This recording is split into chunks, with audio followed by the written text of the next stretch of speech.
G'day everyone, and welcome to another episode of The Wholesome Heathen. I'm Johnny Hellwinter, and this week we're going to be crafting Bloodborne Runes. So these are actually the Bloodborne Runes that we sell on our Etsy store. So for those of you who are unfamiliar with what the Bloodborne Runes actually are, in the 2015 sort of Lovecraftian cosmic horror action game Bloodborne, the Caryll runes, as first inscribed by the runesmith Caryll, are basically a character upgrade element in the game. That being said, they are much more significant to the deep lore of the game. So what we're going to want for this is our air dry clay, a good sharp knife. We're also going to want like a scooping tool of some description, something sharp or pointy like a compass if you've got one. And the last thing is a ballpoint pen, which, yeah, any old pen will do. Let's get started. So the clay that we use is roughly 9.5 centimeters wide by 3 centimeters thick, and we begin by just cutting this into slices of roughly 0.5 centimeter. We'll end up cutting about 10 of these slices, so just slice them and stack them neatly to the side.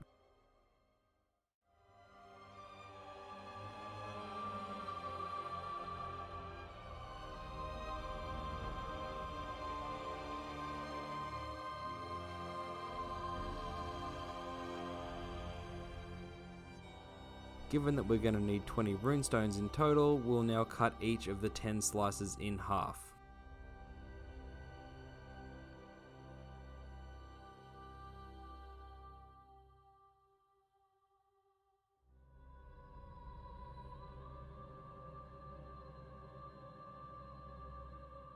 Now that we have all our stones cut, it's time for the cleaning process.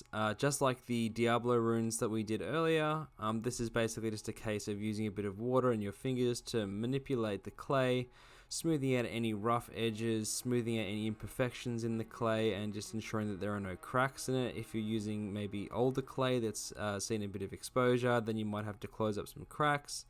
And just ensuring that the surface that you're going to be working on is as smooth and perfect as possible.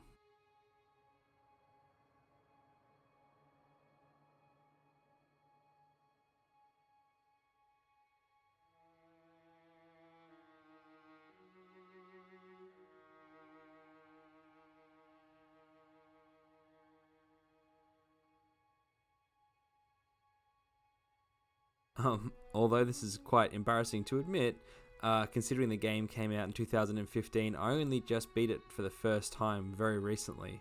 And that was because I had the help of a YouTube channel that inspired me with the explanation of the lore and the story to keep going and persevere with it. I'd given up on it quite a few times.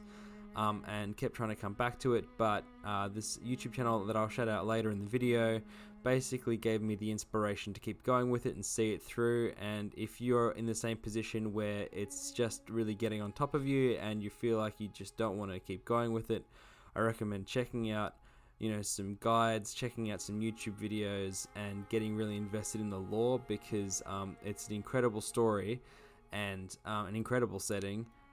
And it's worth persevering to the end. Please trust me on this.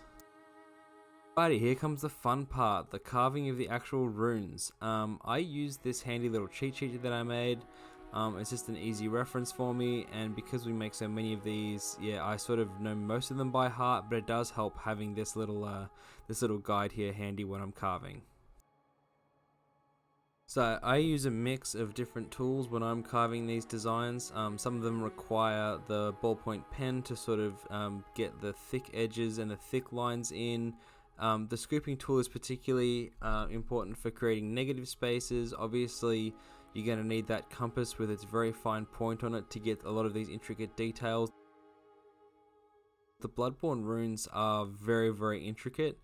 Almost, I'd say, more so than the Diablo runes in their design. The Diablo runes are difficult because they're so small. At least with the Bloodborne runes, the reason why we make them so large is because the designs themselves, if they were on any smaller surface, would probably lose a lot of the detail. And that's something we weren't really willing to compromise on. So As difficult as they are to carve, they do end up looking stunning, so it's worth the effort. And if you're trying this yourself, I guarantee you it's worth making a few mistakes to get it right, because in the end, when you paint them and they're varnished and they're finished, the end result is incredible.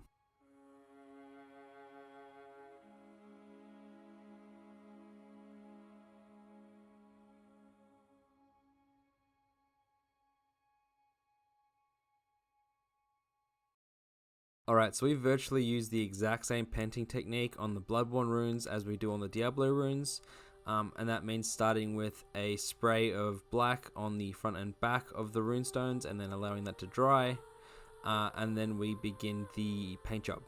We start with the dark grey paint and mix that with some black to sort of achieve a darker tone of grey than we can get out of the tube.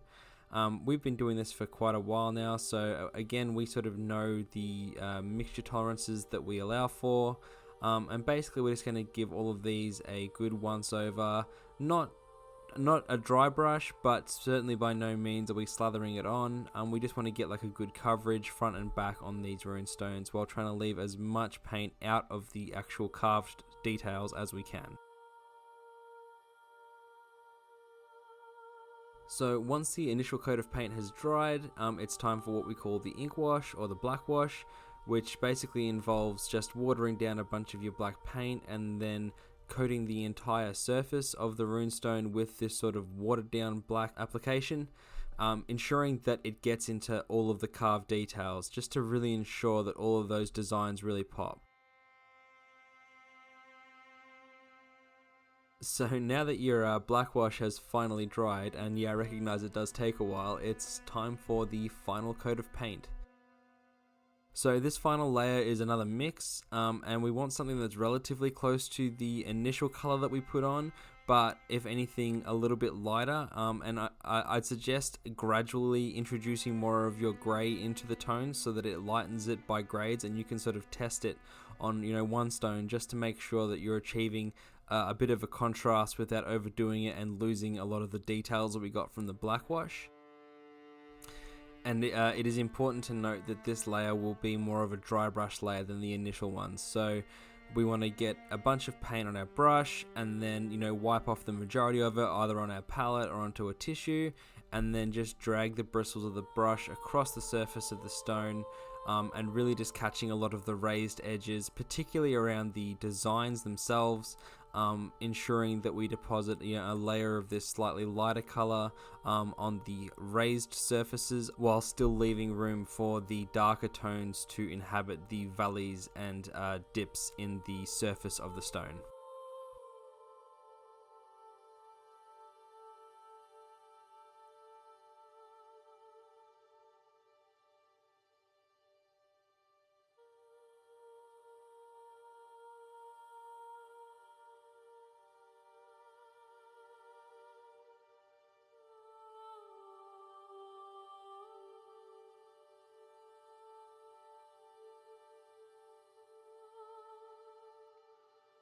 So once you finish with your painting, it's time for the final layer, which is a varnish layer. Once again, we're using this matte varnish that we use for all of our clay products to protect it from weathering and chipping. And this is just a simple case of applying a single even layer of the varnish to the surface of the stone, ensuring that it fills in all of the designs. And then once that surface is dried, flipping them over and doing the backs and the sides as well. And that's about it. That's how we create our Bloodborne rune set. I hope you've enjoyed watching this video. These are very fun videos for me to make because it's something that I spend a lot of time doing, and I enjoy being able to share with you the process behind it. It might be perhaps either simpler or much more involved than you might have originally thought. But yeah, it's a nice way for me to sort of show and share with you the experience I go through when we get orders, especially come Christmas time, for 6 or 7 sets of these at a time, and I will spend an entire day in the office just covered in clay. So thank you for sticking around, thank you for watching. I hope you enjoyed it, and if you are planning on making your own set of Bloodborne runes, good luck, and please let me know how that goes. I love sharing arts and crafts, and I look forward to seeing you in the next one. So the shout out this week goes out to Vati Vidya, which is a YouTube channel, and I'll chuck a link in here so that you can follow that. Please subscribe to that channel if you are at all interested in the Soulsborne genre of games. Basically, he is a fellow Australian who creates incredible YouTube content that is beautifully produced. He has an incredibly soothing and mellow voice, but he basically deep dives on the lore behind the games, and it was actually his explanation of the story and the characters and the sort of the even the background characters of Bloodborne that really actually drive the plot that made me want to finish it and made me want to start a new file so that I could experience it all again and do things differently this time and make different decisions, sort of based on what his videos explained. He also does great videos obviously on Dark Souls, and he has a fun series on Souls-like games, which is basically games that are like a Dark Souls light, or either a direct ripoff or an inspired by. But either way, yeah, he produces great content. I can't recommend it highly enough, and I think you should all go over there and subscribe to his channel, and watch some of his videos, because who knows, even if you weren't previously into the Soulsborne games, this might be what tips you over the edge. I know it certainly helped me get past my frustrations with the game, and yeah, go check out his channel. It's definitely worth it. Catch you next time.